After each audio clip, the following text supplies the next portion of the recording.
अस्सलाम वालेकुम my dear students of class 9th। New book maths 2025 की आज हम यूनिट नंबर 8 स्टार्ट करने जा रहे हैं, जिसका नेम है लॉजिक। इसमें हमें ये एक न्यू टॉपिक इंट्रोड्यूस करवाया जा रहा है मैथ की बुक में, जो कि प्रीवियस क्लासेस में आपको इंट्रोड्यूस नहीं करवाया गया।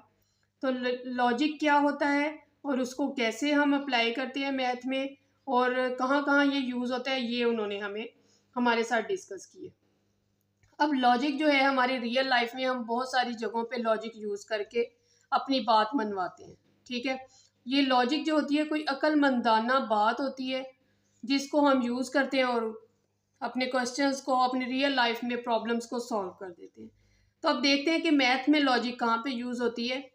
तो यहाँ पे इंट्रोडक्शन में उन्होंने हमें बताया है कि logic is a systematic method of reasoning that enables one to interpret the meaning of statements, examine their truth, and deduce new information from existing facts. अब क्या है, logic is a systematic method, एक ऐसा तरीका है, systematic तरीका है of reasoning that enables, जो कि काबिल बनाता है वन, किसी को इंटरप्रेट करने के, नताइज अक्स करने के काबिल बनाता है, the meaning of statements, statements के मीनिंग, एग्जामिन देयर ट्रूथ, और उस बात की सच्चाई को अंदर तक जांचने के लिए और फिर नतीजा अक्स करने के लिए, तो वो लॉजिक कहलाता है। ठीक है, जो कि पहले से हकाइक मौजूद होते हैं, फ्रॉम एग्जिस्टिंग फैक्ट्स, जो पहले से हकाइक मौजूद होते हैं उसको हम इंटरप्रेट करके फिर जो है उससे नतीजा अक्स करते हैं, वो हमारा लॉजिक कहलाता है। ठीक है, तो लॉजिक प्लेज अ की रोल इन प्रॉब्लम सॉल्विंग, बहुत इंपॉर्टेंट रोल प्ले करता है किसमें, प्रॉब्लम सॉल्विंग में एंड डिसीजन मेकिंग। ठीक है, ये हमें उन्होंने उसकी डेफिनेशन बता दी। अब वो कहते हैं कि कहाँ कहाँ यूज होती है।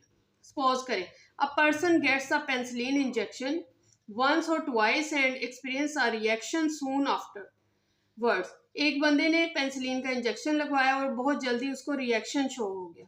ही generalise that he is allergic to penicillin, तो उसको पता चल गया, उसने नतीजा अक्स कर लिया कि उसको पेंसिलिन से एलर्जिक है, अब वो नहीं लगाएगा। ठीक है, तो बार बार जब उसके साथ इस तरह का मसला हुआ तो उसने एक नतीजा अक्स कर लिया।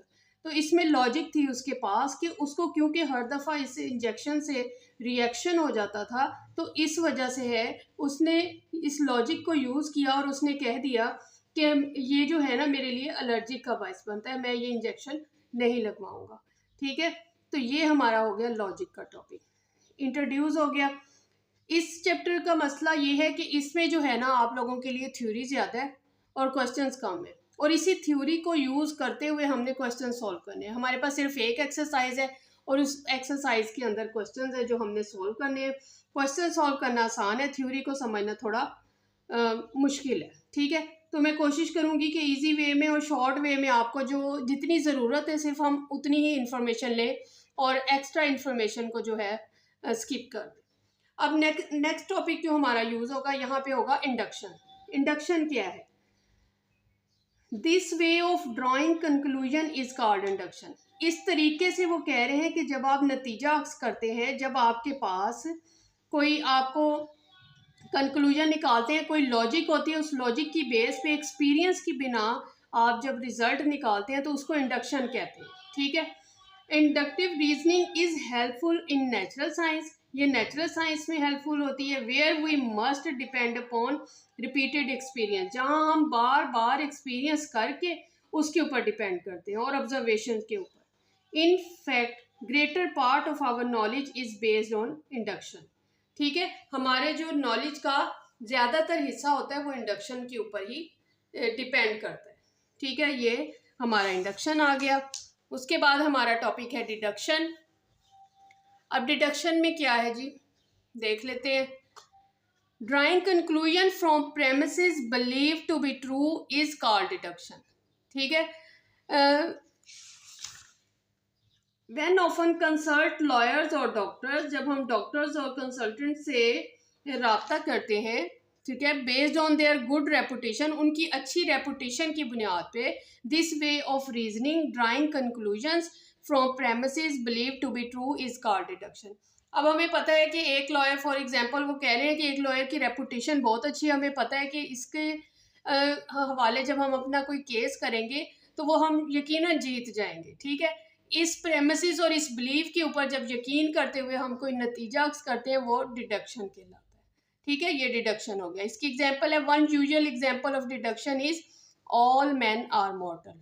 अब एक एग्जांपल क्या है डिडक्शन की, कि हमें पता है कि हर इंसान ने मर जाना है, ठीक है। हम भी इंसान हैं, तो इससे नतीजा हमने ये अक्स किया है इसकी लॉजिक को देखते हुए कि यकीनन जो है हम भी इंसान हैं, हमने भी मर जाना, ठीक है। तो ये हमारा डिडक्शन हो गया। अब नेक्स्ट चीज़ है स्टेटमेंट। स्टेटमेंट क्या है, मैथ में स्टेटमेंट्स जो यूज़ होती हैं उसका जिक्र करें। यहाँ पे है अ सेंटेंस और mathematical expression which may be true और false but not both is called a statement, ठीक है। अ सेंटेंस और मैथमेटिकल एक्सप्रेशन जो कि ट्रू भी हो सकता है, फॉल्स भी हो सकता है, ठीक है। जैसे हमें अक्सर एग्जांपल्स दी जाती हैं कि आपने फाइंड आउट करना है ए इज इक्वल टू बी, ये ट्रू भी हो सकता है, फॉल्स भी हो सकता है। हम A is not equal to B भी आ सकता है, ठीक है। तो ये स्टेटमेंट कहलाता है। जैसे हमने एक्स की वैल्यू फाइंड आउट कर दी होती है, क्वेश्चंस में हमें कहा जाता है कि आपने फाइंड करना है एक्स की वैल्यू को। अब x is equal to a भी आ सकता है और x is equal to B भी आ सकता है, ठीक है। तो एक स्टेटमेंट हमने जो दी जाती है वहां से एक्स की वैल्यू फाइंड आउट करनी होती है, तो वो स्टेटमेंट कहलाती है। अब वो कह रहे हैं कि वो ट्रू भी हो सकती है और फॉल्स भी। अब वो discuss some examples of mathematical statement that are all true. जो ट्रू होती है ना हम उनको डिस्कस कर लेते हैं। यहाँ पे जैसे हमारे पास एक स्टेटमेंट होती है, the sum of measures of interior angle of a triangle is 180। ये हमें पता है कि हमारे पास इंटीरियर एंगल जो ट्राइंगल के वो 180 होती है। इसी तरह circumference of a circle with radius R is 2 pi R. तो ये ट्रू एग्जांपल है। इसी तरह फॉल्स स्टेटमेंट देख लेते हैं, जैसे 3 + 4 इज इक्वल टू 8। ये फॉल्स है क्योंकि 3 + 4 जो हो जाएगा 7, 7 is equal to not equal to 8, तो ये फॉल्स स्टेटमेंट आ गई हमारी। All isosceles triangle are equilateral triangle, तो ये भी हमारे पास फॉल्स आ गई, ठीक है। between any two real numbers there is no real number, तो ये भी फॉल्स आ गया, ठीक है। तो इस तरह की जो है ये स्टेटमेंट की एग्जांपल्स आ जाएंगी। अब नेक्स्ट जो टॉपिक है हमारा है वो लॉजिकल ऑपरेटर्स। ये जो लॉजिक है ये किन वैल्यूज से हम डिनोट करते हैं, उसको कैसे ऑपरेट करते हैं, उसके बारे में हम सीखेंगे। तो हम सपोज कर लेते हैं, इसमें हमें एक टेबल बना दिया, उन्होंने कहा है कि सपोज कर लें कि letter p and q ETC कुछ भी हो सकता है, PQRS कुछ भी हो सकता है, will use to denote the statement. ये स्टेटमेंट को डोनेट करते हैं P और Q। A brief list of samples which will be used is given below. अब जो सैम्पल्स इसमें यूज होंगे ना लॉजिकल ऑपरेटर्स में, वो हमें उन्होंने यहाँ पे दिखा दिया। सबसे पहला सैम्पल है इस तरह का मद्दा वाला, ठीक है। जैसे हम अलिफ के ऊपर मद्दा लगाते हैं, ये वाला, ये सैम्पल यूज होता है। हाउ टू बी रीड, ये कैसे पढ़ा जाएगा, इसको हम नॉट पढ़ेंगे, ठीक है।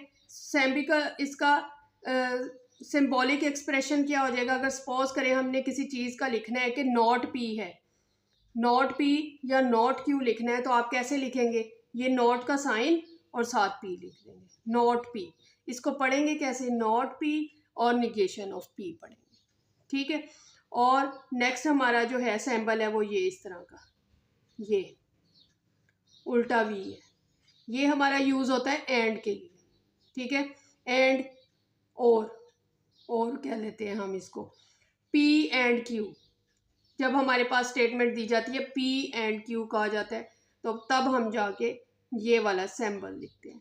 ये है वी की फॉर्म में, इसको लिखेंगे जब और कहा जाएगा, किसी भी स्टेटमेंट में और का वर्ड यूज होगा तो हम इसको इस तरह इस सिंबल में लिखेंगे। जैसे पी और क्यू कहा जाता है तो हम इसको इस तरह लिख देंगे। अब ये एरो का निशान है, ठीक है, सिंगल साइडेड एरो है, इस तरफ को एरो जा रहा है। इफ देन इम्प्लाइज, ये इफ के लिए यूज होगा, जहां स्टेटमेंट में इफ आएगा, अगर आएगा, देन इम्प्लाइज या फिर कहा जाएगा देन इम्प्लाइज, तो तब हमने ये वाला एरो का निशान लगा देना है। यानी कि हमें कहा जाता है पी इफ क्यू, ठीक है, या फिर कहा जाता है पी इम्प्लाइज क्यू, तो तब हमने ये वाला साइन लगा देना है, if p then q, P implies Q, यानी कि अगर P है तो फिर Q है, तो ये वाला साइन हम लगा देंगे। और जब हमारे पास ये डबल एरो बना होगा is equivalent to, is equivalent to statement में जब कहा जाएगा इज इक्वालेंट टू, तब आपने ये साइन लगा देना है। या फिर कहा जाए इफ एंड ओनली इफ, सिर्फ और सिर्फ, इफ एंड ओनली इफ का मतलब है सिर्फ और सिर्फ P is equivalent to Q, यहाँ पे हम लिख देंगे। अगर हमसे कहा जाता है ना P इज इक्वालेंट टू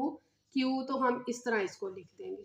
या फिर कहा जाता है if and only if, P if and only if, तो तब हमने ये वाले सैम्पल्स इस तरह लगा देने। तो ये लॉजिकल ऑपरेटर्स हैं, ये हमने ज़ुबानी याद कर लेने हैं, बिल्कुल भी मुश्किल नहीं है। हमारे पास कितने हैं, 5 हैं सिर्फ, 1 2 3 4 5। तो ये बहुत ईजी है। ये है नॉट का साइन, निगेशन का साइन है, ठीक है। ये एंड और इफ, देन इम्प्लाइज और इज इक्वालेंट, इसको अच्छी तरह याद कर लेंगे और हमारा जो है स्टेटमेंट लिख सकते हैं हम इजीली। अब नेक्स्ट जो है explanation of the use of samples. अब इन सैम्पल्स को हमने यूज़ कैसे करना है उसकी एक्सप्लेनेशन हमें बताई गई है। यानी कि निगेशन, सबसे पहले जो हम निगेशन का वर्ड टेबल में यूज़ किया है कि निगेशन हमने नॉट P या नॉट Q जो है वो कब आना है, ठीक है, उसकी एक्सप्लेनेशन। निगेशन क्या है जी, इफ़ ट्रूथ टेबल जो हमारा बनेगा उसमें if P is any statement, कोई भी स्टेटमेंट P हो, it's negation is denoted bye not P। Negation यानी कि इनकार, उसका नहीं कहना जो है वो नॉट P से हम डिनोट करेंगे। तो सपोज करें हमारे पास इस तरह का एक टेबल बना है जिसमें यहाँ पे P है, वैल्यू है, और उसकी निगेशन क्या है, नॉट P। आपकी बुक में ऐसे दिया है नॉट P। ये हमारे पास दो पॉसिबिलिटीज़ है, एक P की, P है स्टेटमेंट, और नॉट P क्या है, उसकी निगेशन है, ठीक है। It follows from this definition that if P is true, अगर P ट्रू हो, ठीक है, negation of P is false. ये शो करता है कि सपोज करें कि हमारे पास कोई स्टेटमेंट है और वो ट्रू है, ठीक है, तो निगेशन ऑफ P क्या होगी, जाहिर बात है वो गलत होगी।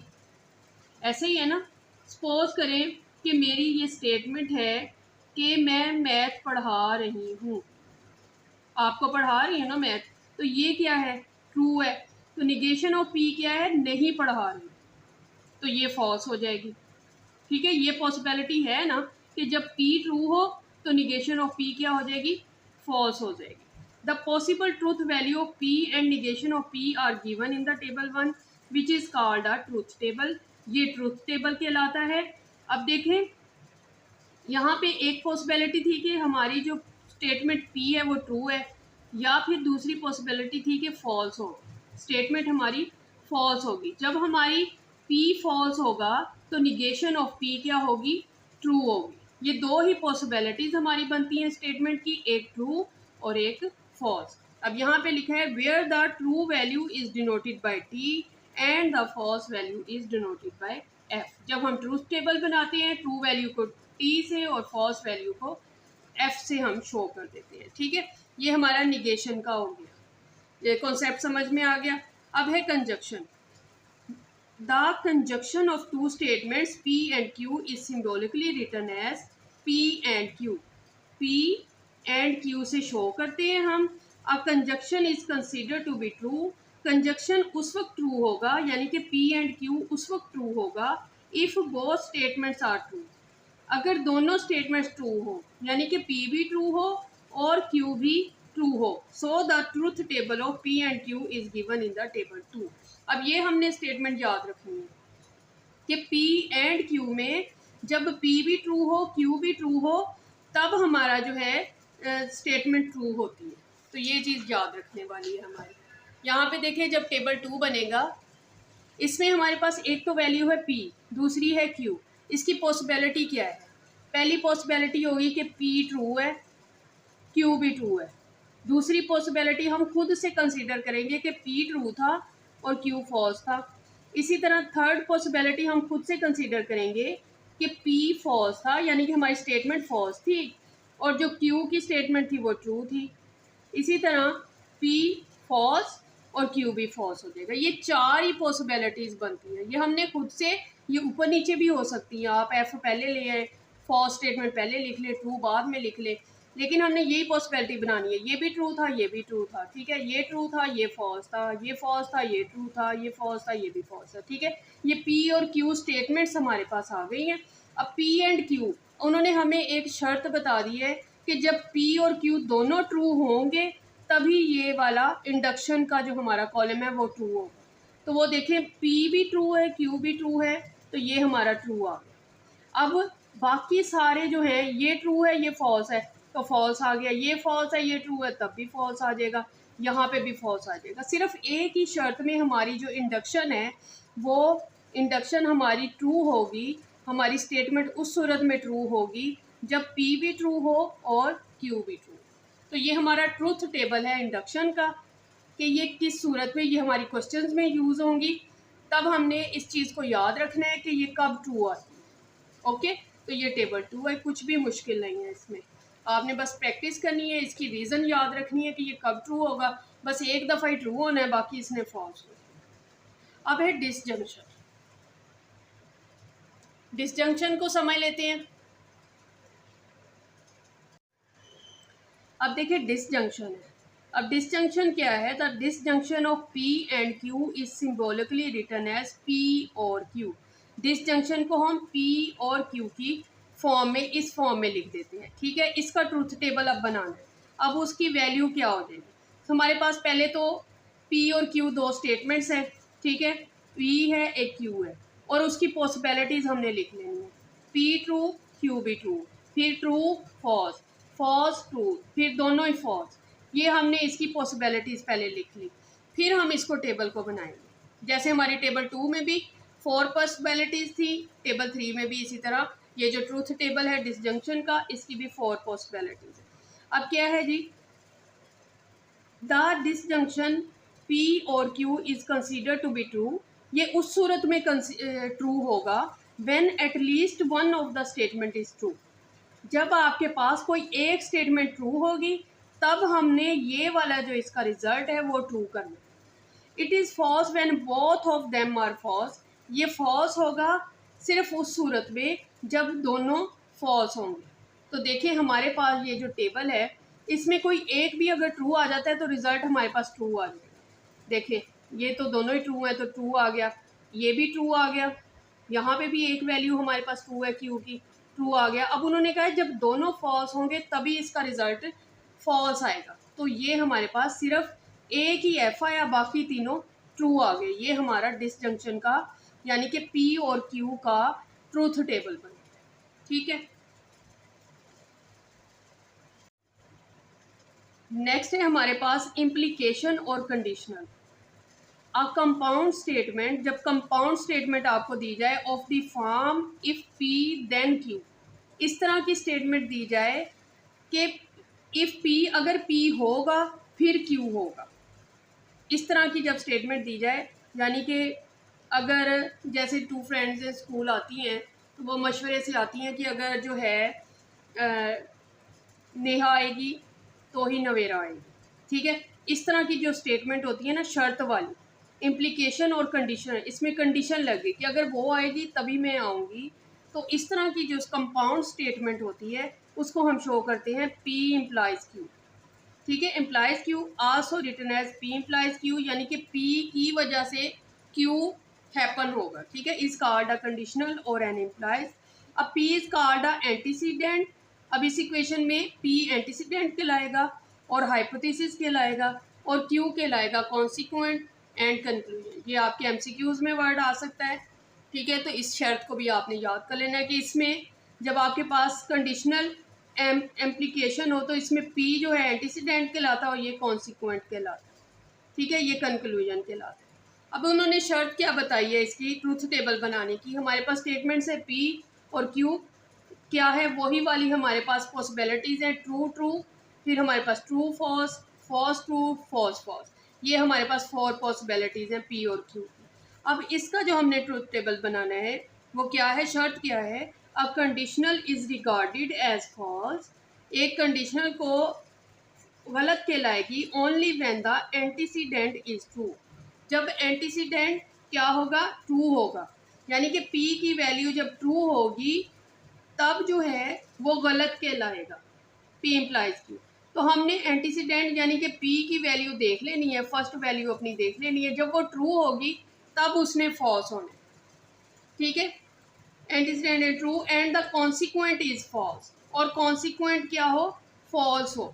तो ये हमारे टेबल में वाजिया तौर पे हमारे पास ये शर्त है। In all other cases conditional is consider to be true, बाकी सब में ट्रू होगी, सिर्फ जब हमारे पास पहली वैल्यू जो है ट्रू हो और दूसरी जो है फॉल्स हो तभी वो फॉल्स होंगी। तो हमारा जो टेबल का रिजल्ट आएगा, तो हमने देख लिया कि इस टेबल में हमारे पास यही शर्त थी, एक जब पी ट्रू था और क्यू एफ था तब हमने उसको फॉल्स कर दिया और बाकी सारे जो हमारे नतीजे हैं वो ट्रू हुए। तो ये हमारा इम्प्लीकेशन और कंडीशनल का टेबल बन गया, ठीक है। ये शर्तें सारी आपने याद कर लेनी है और कोई मुश्किल नहीं है, बहुत इजी याद। अब हमारे पास फिफ्थ कंडीशन है, फिफ्थ ट्रूथ टेबल जो हमारा बन रहा है उसमें है बाई कंडीशनल। बाई कंडीशनल क्या है, the statements P implies Q and Q implies P is shortly written as P biconditional Q and is called biconditional or equivalence, ठीक है। अब इसमें दो शर्तें लगी हैं कि P implies Q हो और Q implies P हो, तो ये बाइकंडीशनल होगी। ये अकेला नहीं है हमारे पास कि P implies Q ले लिया। हमने क्या करना है, सबसे पहले P फिर Q, इसकी पॉसिबिलिटी ले ली, true true, true false, false true, false false ले लिया, ठीक है। आगे हमने P implies Q, ये जो टेबल नंबर 4 बनाया था ना P implies Q का, कि हमारे पास शर्त थी कि पहला ट्रू हो दूसरा फॉल्स हो, पहला ट्रू हो दूसरा फॉल्स हो तभी फॉल्स होगा, वो बना लेना है P implies Q, ठीक है। यहाँ तक बन गया, फिर उसके बाद Q implies P बना लेना है। अब Q implies P क्या होगा, ठीक है। Q implies P में देखें, यहाँ पे तो दोनों ट्रू थे तो ट्रू ही आ गए। यहाँ पे पहला क्या आ जाएगा, Q है, पहला हमारे पास क्या होना चाहिए, ट्रू, दूसरा फॉल्स होना चाहिए। पहली वैल्यू हमारे पास Q की क्या आ गई, यहाँ पे ट्रू आ गई, यहाँ पे फॉल्स आ गई। अब पहली वैल्यू हमारी Q है ना, तो Q ट्रू होना चाहिए और दूसरी फॉल्स होना चाहिए तभी फॉल्स आए, ठीक है। अब और बाकी सारे जो है ट्रू आ जाएंगे हमारे पास। तो ये हमारे जो है तीन कॉलम बन गए, एक P, एक Q, एक P implies Q और Q implies P। अब हमने इन दोनों कॉलम्स को देखना है। बाई कंडीशनल में क्या करना है, जब यहाँ तक हमारा ट्रूथ टेबल बन जाए फिर हमने इन दोनों को देख के अपना नतीजा निकालना है। अगर एक भी, अब इसमें क्या होगा, अब यहाँ पे जो उन्होंने शर्त दी है हमें कि बाई कंडीशनल जो है P by conditional Q is true only when both statements P and Q are true। वो कह रहे हैं कि P और Q में जब हमारी, अब सपोज करें कि ये P है और ये Q है, अब इसमें क्या होगा कि हमारी बोथ स्टेटमेंट P और Q ट्रू होनी चाहिए। अगर दोनों ट्रू होंगी, P and Q, both statement P and Q are true और both statement P and Q are false, ठीक है। अब ये देखें, ये हमारा दोनों ट्रू थे, ट्रू आ गया। अब ये दोनों ट्रू नहीं है तो क्या आ गया, फॉल्स आ गया। अब यहाँ पे भी दोनों ट्रू नहीं है, दोनों फॉल्स नहीं है तो फॉल्स आ गया। अब ये दोनों ट्रू थे तो ट्रू आ गए। यही उन्होंने कहा है ना, अगर P और Q is true only when both statements P and Q are true, या फिर बोथ स्टेटमेंट्स जो है वो फॉल्स हो, ठीक है। या तो दोनों ट्रू हों तो ट्रू आ जाएगा, अदरवाइज क्या आ जाएगा, फॉल्स आ जाएगा हमारा। एक भी फॉल्स आ गया तो दूसरा भी फॉल्स आ जाएगा, ओके। तो ये हमारा टेबल नंबर 5 बन गया बाई कंडीशनल का। अब हमारा जो लास्ट टेबल है वो है टेबल, लास्ट नहीं है, सेकंड लास्ट टेबल है, वो है conditional related with a given condition.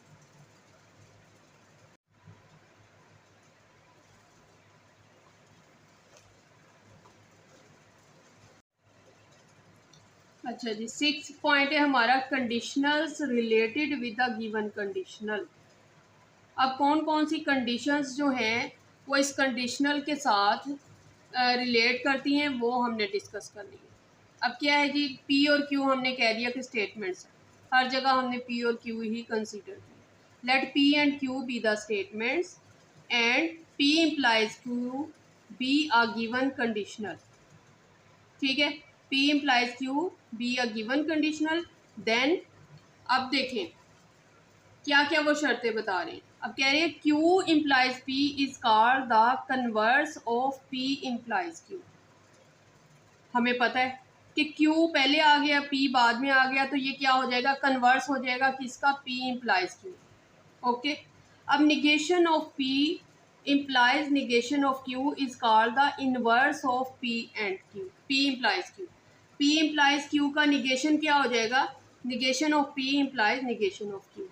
ये भी बहुत ईजी है, ठीक है, ये इन्वर्स हो गया इसका, और ये क्या हो गया, कन्वर्स हो गया। कन्वर्स में क्या हुआ, Q पहले आ गया, P बाद में आ गया, लेकिन जो इन्वर्स था उसमें वैल्यू वहीं पे रही, लेकिन उसके साथ निगेशन था। अब negation of Q implies negation of P is called the contrapositive of P implies Q। Negation of Q यानी कि साइन भी चेंज हो गया और जगह भी चेंज हो गई। Q P की जगह पे Q आ गया और साथ उसका निगेशन भी आ गया। निगेशन ऑफ Q और negation of P is called the contrapositive. दो शर्तें लग गई इसके ऊपर, एक तो इसका कन्वर्स भी हो गया, इन्वर्स भी हो गया, तो ये क्या हो गया, कंट्रापोजिटिव हो गया, यानी कि साइन भी चेंज हो गया और उसके साथ साथ वैल्यू भी चेंज हो गई। Is called the contrapositive of P implies Q। अब इन सब को यूज़ करते हुए देखते हैं कि कैसे हमने टेबल नंबर 6 ट्रूथ टेबल बनाया। The truth values of these new conditionals are given below. अब इन कंडीशंस को लगा के ट्रूथ टेबल हमने बनाना है, कन्वर्स का, इन्वर्स का, कंट्रापोजिटिव का, और गिवन कंडीशनल भी देख लेते हैं। अब हमें जो जो चीज़ें चाहिए, एक तो P चाहिए, Q चाहिए, उसके अलावा निगेशन ऑफ P और निगेशन ऑफ Q चाहिए, ठीक है। तो सबसे पहले हम ये वाले कॉलम्स बना लेंगे। सबसे पहले P का कॉलम बनाया, फिर Q का बनाया, और वही 4 कंडीशंस हमने लगा देनी है। क्या है जी, P ट्रू, Q भी true, true false, false true, false false, ये 4 शर्तें हमने लगा दी। अब निगेशन ऑफ P क्या होता है, P को देखें, P ट्रू है तो निगेशन ऑफ P क्या हो जाएगा, फॉल्स। ये ट्रू है, ये फॉल्स है, ये फॉल्स है, ये ट्रू आ जाएगा, ये फॉल्स है तो ये ट्रू आ गया। निगेशन ऑफ P ऑपोजिट होता है P से। इसी तरह निगेशन ऑफ Q ले लेते हैं। निगेशन ऑफ Q भी, ये देखिए, ये इसके ऊपर ये रख देते हैं हम, Q है ना, तो निगेशन ऑफ Q, यहाँ पे ट्रू है तो यहाँ फॉल्स आ जाएगा, ऑपोजिट हो जाएगा, ठीक है। फॉल्स है, ट्रू आ गया, ट्रू है, फॉल्स आ गया, फॉल्स है, ट्रू आ गया। ये हमारे पास 4 कॉलम्स हो गए निगेशंस वाले। P Q बन गया, फिर negation of P, negation of Q। अब गिवन कंडीशन क्या है, गिवन कंडीशन है P implies Q की। P implies Q हमारे पास कंडीशन दे दी है उन्होंने, ठीक है। अब वो कैसे, उन्होंने कहा है कि P implies Q, हम पहले यहाँ पे निकालते P implies Q। Table number 4 में हमारे पास शर्त होती है कि अगर पहली वैल्यू जो है ट्रू हो, दूसरी फॉल्स हो, तभी फॉल्स होता है, अदरवाइज वो ट्रू होता है। अब P और Q को हमने देखना है, पहली वैल्यू ट्रू हो, दूसरी फॉल्स हो, पहली ट्रू, दूसरी फॉल्स, तो हमारे पास क्या आ जाएगा, गिवन कंडीशनल में फॉल्स आ जाएगा, बाकी सारी वैल्यूज ट्रू आ जाएगी। तो इस तरह जो है गिवन कंडीशनल हमारा सॉल्व हो गया, ये वाला कॉलम सॉल्व हो गया। इसकी एक ही शर्त थी कि पहली ट्रू हो, दूसरी Q की वैल्यू फॉल्स हो, तो हमारे पास फॉल्स आ जाएगा। अब कन्वर्स वाला टेबल देख लेते हैं। कन्वर्स में क्या है, P implies Q, Q implies P is called the converse of P implies Q। Converse में क्या आ जाएगा, कन्वर्स में पहले Q आ गया, फिर P आ गया। अब Q वाली लाइन हमने पहले देख लेनी है, जिसमें पहली जो हमारी कंडीशन है ना वो ट्रू होनी चाहिए, दूसरी फॉल्स हो जाएगी। जब पहली ट्रू, दूसरी फॉल्स होगी, तब हमारा जो है आंसर फॉल्स आ जाएगा, ठीक है। तो यहाँ पे आके फॉल्स हो गया, बाकी सारे ट्रू हो गए, तो ये हमारा कॉलम हो गया। अब इन्वर्स का कॉलम क्या है, negation of P implies negation of Q। ये P था, ये Q था, ठीक है। तो जो निगेशंस आ जाएंगी, अब ये देखिए, जब ये ट्रू है, ये भी ट्रू, ये फॉल्स है, ये ट्रू आ गया हमारे पास, ओके। निगेशंस वाले में आपने टेबल नंबर 1 में देखा था कि यार ट्रू होता है तो ये फॉल्स होता है, ये फॉल्स होता है तो ये ट्रू होता है। ठीक है, अब ये ट्रू है, ट्रू फॉल्स होगा तो ट्रू होगा, ट्रू होगा तो फॉल्स होगा, ट्रू होगा तो ट्रू, यही ऑप्शंस है हमारे पास। अब कंट्रा पॉजिटिव में हमारे पास जो कंट्रा पॉजिटिव में हमारे पास जो गिवन कंडीशनल और कंट्रा पॉजिटिव सेम होते हैं, इसी तरह कन्वर्स और इनवर्स हमारे पास सेम होते हैं। इसमें हमारे पास conditional related with the given condition में जब हम टेबल बनाते हैं उसमें गिवन कंडीशनल और कंट्रा पॉजिटिव सेम आता है। इसी तरह कन्वर्स और इनवर्स की वैल्यू सेम आती है। ये देखिए, कन्वर्स की वैल्यू और इनवर्स की वैल्यू सेम है। इसी तरह गिवन कंडीशनल और जो आपका कंट्रा पॉजिटिव है वो सेम आ जाएगा। ठीक है, ये वाला कॉलम आपका सेम बन जाएगा। आपने इसकी प्रैक्टिस कर लेनी है, इंशाल्लाह अच्छी तरह आपका रेडी हो जाएगा। इसमें कोई मसला नहीं है। डेली आपने जो है एक दफ़ा करेंगे तो ज़रा मुश्किल हो जाएगा, बार बार प्रैक्टिस करेंगे तो कोई मसला नहीं होगा, बहुत ईजिली आपका ये जो कॉन्सेप्ट है क्लियर हो जाएगा। और बिल्कुल नई चीज़ है, नई चीज़ सीखने में बहुत मज़ा आता है स्टूडेंट्स को। तो इंशाल्लाह जो है क्वेश्चन भी सॉल्व हो जाएंगे ईजिली, समझ भी आ जाएगी आपको। अब हमारा जो नेक्स्ट टॉपिक है वो है मैथमेटिकल प्रूफ। मैथमेटिकल प्रूफ क्या है, आपको पता है कि मैथ्स में जो हम प्रूफ्स फाइंड आउट करते हैं वो मैथमेटिकल प्रूफ्स कहलाते हैं। फॉर एग्जांपल्स जो हमें दिए जाते हैं कि prove the following mathematical statements, कुछ स्टेटमेंट दे दी है और उसको आपने प्रूव करना है। जैसे for example if x is an odd integer, अगर एक्स जो है वो ऑड इंटीगर है, then x square is also an odd integer. ठीक है, तो इसको जो प्रूव करना है हमने तो वो क्या कहलाएगा, मैथमेटिकल प्रूफ कहलाएगा। या फिर इस तरह का क्वेश्चन होता है the sum of two odd number is an even number, कि टू ऑड नंबर्स का जो सम है, जो आंसर आएगा वो भी इवन नंबर आएगा। तो ये मैथमेटिकल प्रूफ कहलाता है। इसको फिर हम सॉल्व कर लेते होते हैं। ठीक है, तो ये मैथमेटिकल प्रूफ यूज हो जाएगा इसमें। इसी तरह जो है थ्योरम है, नेक्स्ट टॉपिक थ्योरम है। Theorem, conjuncture and exome. ठीक है, ये क्या चीज़ें होती हैं। अब थ्योरम हमें पता है, theorem is a mathematical statement that has been prove true, जो कि ट्रू प्रूव हो चुका है based on previous known facts. पिछले जो प्रीवियस नॉन फैक्ट्स हैं, जाने पहचाने फैक्ट्स हैं, हकाइक हैं, उसके ज़रिए हम प्रूव कर चुके हैं, वो थ्योरम कहलाता है। फॉर एग्जाम्पल वो कह रहे हैं कि कौन कौन सा थ्योरम होता है। The sum of interior angles of a quadrilateral is 360 degree, ये एक थ्योरम है। ठीक है, sum of interior angles of quadrilateral is 360 degree. तो ये एक थ्योरम है जो कि नॉन फैक्ट्स के अकॉर्डिंग जो है हमें पता है कि इसका जो है फैक्ट्स हमारे पास मौजूद हैं, तो ये ट्रू ही होगा। इसी तरह उन्होंने कुछ और थ्योरम्स के बारे में कहा है, फंडामेंटल थ्योरम ऑफ अर्थमेटिक, इसी तरह फर्मेस लास्ट थ्योरम। तो ये चीज़ें जो है यूज़ नहीं हो रही हमारी क्वेश्चंस में, तो हम इसकी डिटेल में नहीं जाएंगे। आगे है कंजक्चर। कंजक्चर क्या है, a conjecture is a mathematical statement और हाइपोथेसिस। ये एक मैथमेटिकल स्टेटमेंट होता है या कि एक नज़रिया होता है that is believe to be true, जिस पे हमारा यकीन होता है कि ये ट्रू है, बेस्ड ऑन ऑब्जर्वेशंस, जो कि मुशाहिदात पे मुनहसर होता है, but has not yet been prove, लेकिन अभी प्रूव नहीं हुआ होता। ठीक है, कंजक्चर क्या होता है, ऐसी स्टेटमेंट होती है या हाइपोथेसिस होती है जिसका हमारा ख्याल होता है कि ये ट्रू होगी, लेकिन इसको ऑब्जर्वेशन की बुनियाद पे हम कह देते हैं कि ट्रू होगा, लेकिन अभी वो प्रूव नहीं हुआ होता, तो ये कंजक्चर कहलाता है। आगे है statement, every even number greater than two is sum of two prime numbers. ये क्या है, एक स्टेटमेंट है। ठीक है, तो इसको जो है हमें पता ही है कि स्टेटमेंट की क्या, तो इसको ज़्यादा डिटेल में जाने की ज़रूरत नहीं, हमारा जो टॉपिक है वो पहले ही बहुत लेंथी हो गया। उसके बाद है एन एक्सोम। एक्सोम क्या है, an axiom is a mathematical statement that we believe to be true, जिसको हम बिलीव करते हैं कि ये ट्रू होगी विदाउट एनी एविडेंस, किसी भी सबूत के बगैर हम उसको कहते हैं कि ये जो है ट्रू होगी, और रिक्वायरिंग एनी प्रूफ। ठीक है, तो ये क्या कहलाता है, एन एक्सोम कहलाता है।